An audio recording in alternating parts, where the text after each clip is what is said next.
Hi friends, আজকে দেখুন আমার সকাল সকাল দাদুভাইয়ের চুল কাটা নিয়ে আমি বসে পড়েছি। আমাদের পাশের একটা লোকে বলেছি আমার দাদুভাইয়ের চুলটা কেটে দিতে, তাই ও চুলটা কেটে দিল। দেখো, ফার্স্টে দেখিয়েছিল না, এখন কিন্তু বসে আমি একটা মোবাইল দেখিয়ে দিয়েছি, তাই দেখো কত সুন্দর করে আমার দাদুভাইয়ের চুলটা কাটা হচ্ছে। পরে আরামসে ও দেখিয়ে দিয়েছে চুলটা কাটার জন্যে, আরামসে কাটলো। নাহলে এদিক সেদিক লাড়ালাড়ি করলে তো দাদুভাইয়ের মাথায় এদিক সেদিক হয়ে যাবে না, তাই জন্যে মোবাইল দেখিয়েছিলাম, বসে চুলটা কেটে দিয়েছি।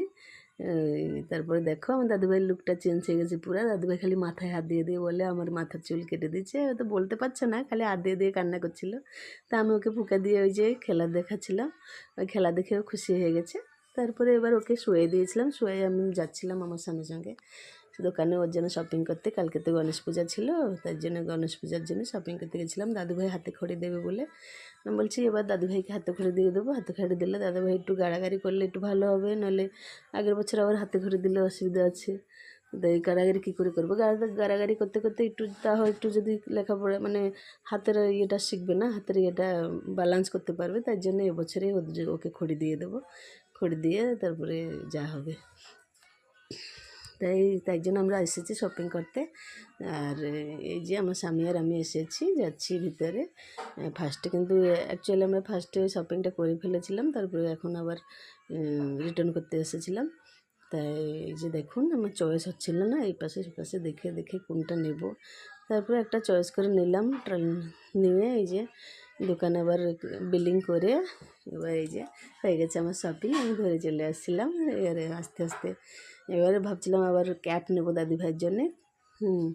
ক্যাপ নেবো বলে ভাবছিলাম, তাই ক্যাপটাও নিতে পারলাম না, চারিদিকে খুঁজলাম পারলাম না। আবার এই যে স্বামীর সঙ্গে চলে আসলাম, চলে আসে এই যে ঘরে আমার দাদুভাইয়ের এই যে দেখেন সিলেট এনেছি, সিলেটের সঙ্গে খড়ি এই যে আছে। হ্যাঁ, সিলেটের সঙ্গে খড়ি আছে, কালকে দাদুভাই ইয়ে হবে, হাতে খড়ি হবে। আর এই যে দাদুভাইয়ের ড্রেসটা নিয়ে আসছি, দেখুন আমার দাদুভাইয়ের ড্রেস এই যে কত সুন্দর হয়েছে। সবসময় তো গঞ্জি প্যান্ট পরে, তাই এবার এনেছি ওর জন্য শার্ট এনেছি। এই যে দেখুন শার্টটা ভালো হয়েছে না নাই? আর এই যে দেখুন এটা আমার জন্য এনেছি, কালকে মেয়েদের জন্য নিয়ে আসছিলাম, মেয়েদের জন্য নিয়ে আসি ওগুলো। মেয়েরাই গিয়েছিলো অ্যাকচুয়ালি, ওরা যে শপিং করে নিয়ে আসছিলো, আমার জন্য এনেছিলো, ওটা আমার টাইট হয়েছিল, তাই জন্য এটা রিটার্ন করে আজকে নিয়ে আসছি। তাই ওর বাবা ওদের দুজনের সেলাই করতে নিয়ে গেছে। আর আমার এই যে আজকে আসছে, আমার ড্রেসটা কেমন লেগেছে? ভালো লেগেছে তো? হ্যাঁ, এই যে ড্রেসটা আমার দেখিয়ে দিলাম। আর এটা আমি কালকে পরবো, আমার মেয়েদের বিয়ে আসবে, রাত্রে ওর বাবা নিয়ে চলে আসবে। Tata bye bye. কেমন লেগেছে কমেন্ট করে বলবেন।